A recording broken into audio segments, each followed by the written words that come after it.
Start. Sir, I am a great believer in the public sector, and I have often said in this house that public ownership can take many forms, that it is not necessary for us to think in the old terms of complete nationalization.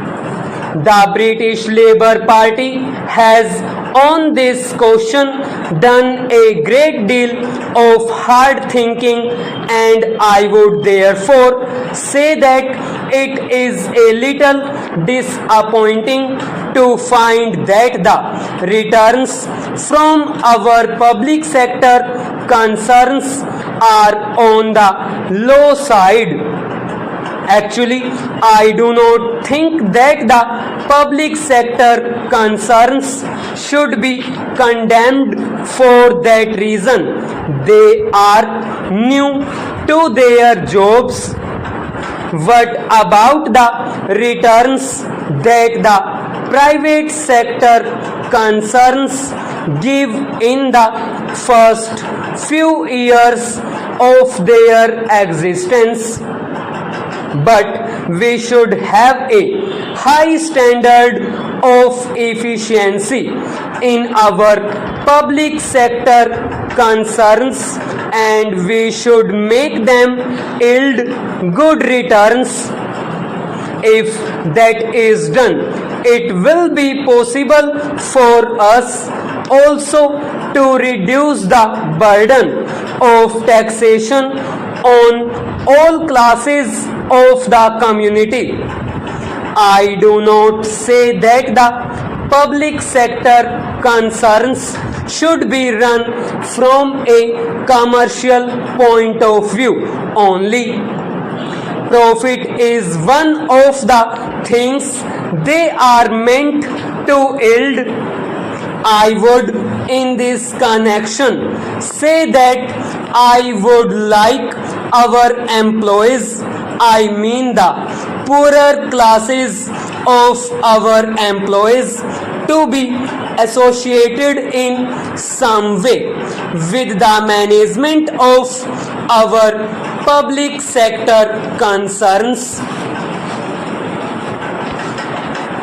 So far as our private sector undertakings are concerned, I have been thinking in terms of co-ownership. I think I said this last year, and perhaps I am repeating it again. I think our employees should be made, or rather, they should be regarded or should be given the status of shareholders, and they should have a voice in the management of the concerns they are running.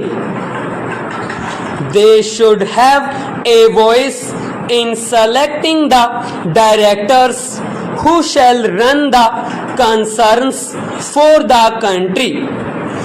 They should have the opportunity to rise to positions of managerial importance in the concerns with which they are connected. I think it is in some such way that we shall avoid the evils of what may be called bureaucratic socialism, and give content to the shape of socialism which gives initiative, which gives opportunity, and which gives a sense of importance and dignity to the common man. Therefore, our effort should be to eliminate gradually the distinction between the employee and the employer. My point of view and the point of view of the honorable member are so different that we can only meet socially outside. Now, Mr. Vice Chairman, much has been said about foreign capital and foreign technical aid. There are people who are opposed to the employment of foreign capital at all, but no country has been able to do so. We should, however, be able to employ foreign capital without strings attached to them as we are doing today. So far as foreign technical aid is concerned, we cannot dispense with it. I would like to say that there is a tendency in our country to be content with the second best or the third best. I think that is an unfortunate tendency. We have in the world of technology and in the world of science a great deal to learn from foreign countries.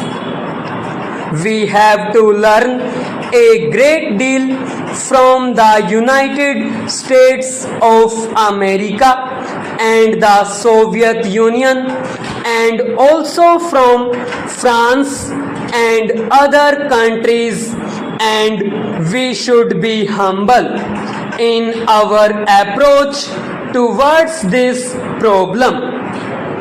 We should be prepared to give to our managerial staff opportunities of acquiring technical knowledge and technical skill in these countries.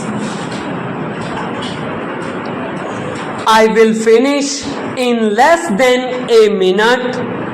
There is this question which has assumed great importance, namely the question of price control. I know this subject raises some difficult questions. We have to consider the position of the farmer who has been exploited for ages by the people of the cities. But we have also to think of our people in the cities, all of whom are not rich. Many of them have to lead very humble lives, and the rise in prices, the rise in the cost of living, particularly in the urban areas, is becoming very high. It is therefore necessary for us to have some system of price control. We should have a price stabilization board which should be able to regulate prices in such a manner that they are fair to the farmer and they are also fair to the consumer. In the towns, we should eliminate as far as possible the middleman. Then I should like to say that I am glad that the finance minister has given up deficit financing. But the question which arises is how we shall finance our fourth 5-year plan. Methods must be discovered which would enable the financing of the fourth 5-year plan in such a manner as to provide the greatest possible employment to our people.